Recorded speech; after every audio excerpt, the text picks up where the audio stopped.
जय श्री कृष्ण, जय श्री राधे। आध्यात्मिक ज्ञान चर्चा के इस 7वें सप्ताह में आप सभी का बहुत बहुत स्वागत है। मित्रों, मैं हूं उपेंद्र गोले और गीता मंथन के इस दिव्य आयोजन में आपका एक बार फिर से स्वागत करता हूं। श्री रामचरितमानस, श्रीमद् भगवद गीता और श्रीमद् भागवत महापुराण ये हमारी सनातन संस्कृति के मूल प्राण हैं। इन्हीं पर आधारित होती है हमारी ज्ञान चर्चा। पिछले सप्ताह श्री रामचरितमानस का पहला प्रश्न था कि माता कैकेयी ने दशरथ से पहला वरदान में क्या मांगा था। सब जानते हैं कि माता कैकेयी ने राजा दशरथ से 2 वर मांगे थे। पहला वर भरत को राज्याभिषेक का था और दूसरा वर श्री राम का वनवास। पूर्व में एक कथा आती है मित्रों, जब देवासुर संग्राम हुआ था, देवताओं और असुरों का भयंकर युद्ध हुआ था। उस समय राजा दशरथ अपनी प्रिय पत्नी कैकेयी को साथ लेकर के युद्ध में गए थे। कैकेयी राजा दशरथ की सारथी बनी थी और वो युद्ध में गए थे। लेकिन युद्ध में क्या होता है कि उनके रथ के जो पहिए की जो धुरी होती थी वो टूट चुकी थी। तो कैकेयी चूँकि सारथी थी, उन्होंने अपनी उंगली उसमें लगा करके उस रथ के पहिए की रक्षा करी थी और युद्ध दशरथ ने लड़ा था। जब राजा दशरथ को ये पता चलता है कि मेरी वीर पत्नी ने अपने अंगूठे का बलिदान दे करके रथ को नुकसान नहीं होने दिया है, तो बड़े प्रसन्न हुए और उस समय राजा दशरथ ने कैकेयी से कहा कि कोई 2 वर मांगो। तब माता कैकेयी ने कहा था कि ये 2 वर मुझे समय आने पर मैं मांग लूँगी, इनको आप अभी रहने दो। तो ये वो 2 वर थे जो कैकेयी ने राज्याभिषेक के लिए मांगे। क्यों मांगे? कैकेयी को आवश्यकता नहीं थी इन वरों की मांगने की। कैकेयी की भूमिका अगर हम देखें तो श्री रामचंद्र जी को कैकेयी अपने पास सुलाती थी, अपना ही दूध पिलाती थी। माता कैकेयी श्री राम को अपने पुत्र से ज़्यादा स्नेह करती थी, अपने पास सुलाती थी, अपने बेटे से बढ़ करके। श्री रामचंद्र जी तो भूल ही जाते थे कि उनकी माता कौन है। ऐसी अवस्था में वो बड़े हुए और माँ कैकेयी को ही मानते थे। तब फिर कैकेयी के मन में ऐसा क्यों आया कि राम को वनवास हो और भरत को राज्याभिषेक हो?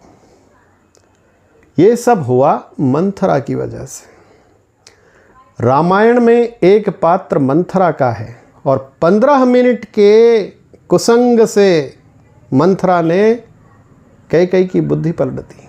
सिर्फ 15 मिनट में वो कैकेयी जो अपने बेटे से अधिक श्री राम को मानती थी, उसने श्री राम को वनवास भेज दिया।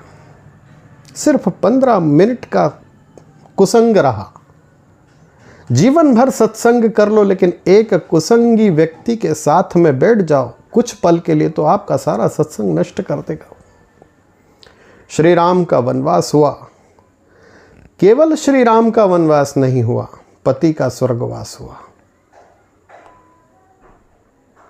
तो ये सब जो हुआ रामचरितमानस में, वो एक छोटे से कुसंग की वजह से हुआ। मंथरा जैसी कुटिल बुद्धि के लोग आज भी हमारे समाज में, हमारे आसपास घूम रहे हैं, जो परिवार में ही नहीं, समाज में ही नहीं, पूरे राष्ट्र को खंडित करने की अभिलाषा रखते हैं। ऐसे लोगों से सावधान रहना है।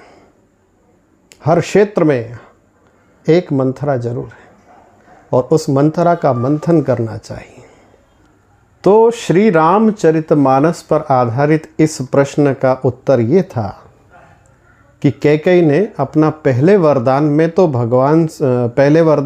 भरत के लिए राजगद्दी मांग ली और दूसरे वरदान में भगवान श्री राम के लिए वनवास मांग लिया।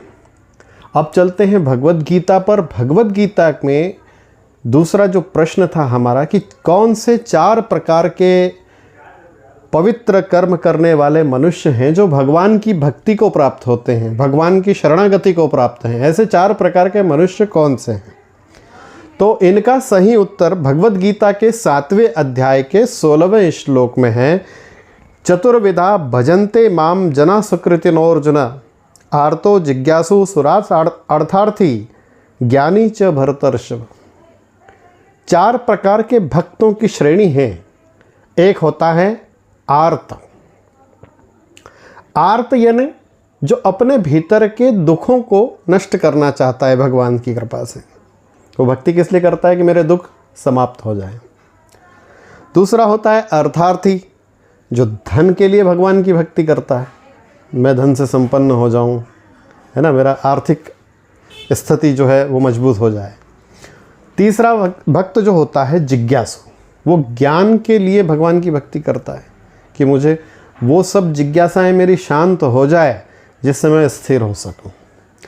3 प्रकार के ये भक्त सामान्य श्रेणी में, लेकिन जो चौथा प्रकार का जो भक्त होता है वो ज्ञानी, इन तीनों श्रेणियों से निकल करके ऊपर चला जाता है। ज्ञानी भगवान से कुछ नहीं चाहता है कि भगवान मुझे धन दो, कि मुझे सुख दो, कि मुझे दुख दो। वो तो स्थित प्रज्ञ होता है ना। स्थित प्रज्ञ के बारे में भी हमने चर्चा की थी। उसे कुछ लेना देना नहीं, वो तो बिल्कुल शांत है, आनंद है उसमें। तो चौथे प्रकार का जो भक्त होता है वो है ज्ञानी। दूसरे प्रश्न का ये हुआ उत्तर। अब जो तीसरा प्रश्न हमारा था श्रीमद् भागवत महापुराण से कि सनत कुमारों के नाम क्या थे। तो सनत कुमारों के नाम थे सनक, सनंदन, सनातन और सनत कुमार।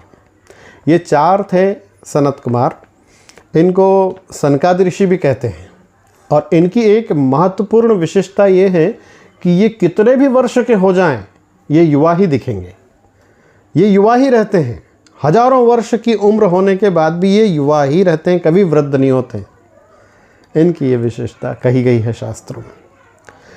आप सभी साथियों ने सही उत्तर दिए हैं, आपको बहुत बहुत साधुवाद। नितिका राठौड़ पलसूत से, शरद जोशी चाचरिया से, ज्योति शर्मा सेंधवा से, साधना राठौड़ बड़वानी से, ज्योति राठौड़ पलसूत से, आलोक पाठक पलसूत से, अनीता मित्तल दिल्ली से, दुर्गेश पांडे पलसूत से, सुनील गोले पलसूत से और अमृत राठौड़ बड़वानी से। बहुत सुंदर तरीके से आप लोगों ने इस सप्ताह भी उत्तर भेजे हैं और मैं आशा करता हूं कि आप इसी तरह से आध्यात्मिक चिंतन से जुड़े रहें। हमारे पास कुछ अन्य प्रश्न जो नए हमारे से YouTube से जुड़ते हैं हमारी इस प्रश्नोत्तरी से, वो कई प्रकार के प्रश्न भी चिंता के लिए रखते हैं कि भैया जी आप इस विषय में भी कहिए या उस विषय में। तो वो विषय हम समय के अभाव में नहीं ले पाते हैं, लेकिन हम कोशिश करेंगे कि उनके विषयों को भी इसमें शामिल किया जाए। आइए चलते हैं भगवद गीता के इस सप्ताह की प्रश्नोत्तरी की ओर। आज का हमारा पहला प्रश्न दूसरे प्रश्न के साथ जुड़ा हुआ है, यानी श्री रामचरितमानस का प्रश्न और श्रीमद् भागवत का प्रश्न दोनों एक ही हैं। आपको दोनों के अलग अलग प्रकार से उत्तर देना है।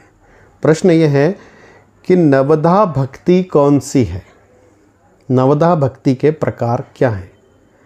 नवधा भक्ति का उल्लेख श्री रामचरितमानस में भी है और श्रीमद् भागवत में भी है। तो आपको दोनों में से उल्लेख भेजना है कि रामचरितमानस में तुलसीदास जी ने नवधा भक्ति कैसे समझाई है और भागवत में किस श्लोक में नवधा भक्ति का उल्लेख किया गया है।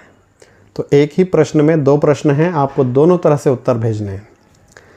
फिर आता है हमारा भगवद गीता पर आधारित प्रश्न। वो ये है कि अभ्यास, शास्त्र ज्ञान, ध्यान और कर्म फल का त्याग, इन सब में सर्वश्रेष्ठ क्या है। एक बार फिर से सुन लीजिए। अभ्यास, शास्त्र ज्ञान, ध्यान और कर्म फल का त्याग, इन चारों में सर्वश्रेष्ठ कौन सा है। तो ये जो प्रश्न आज के हमारे हैं, इनके उत्तर आपको लिख करके व्हाट्सएप नंबर हमारे जो नीचे स्क्रीन पर चल रहा है उस पर आपको भेजना है। नए जो साधक जुड़े हैं, बिल्कुल आप मंथन कीजिए, चिंतन कीजिए और उत्तर भेजिए। इस सप्ताह की प्रश्नोत्तरी को हम यहीं विराम देते हैं। अगले सप्ताह फिर से मिलेंगे। जय श्री कृष्ण, जय श्री राधे।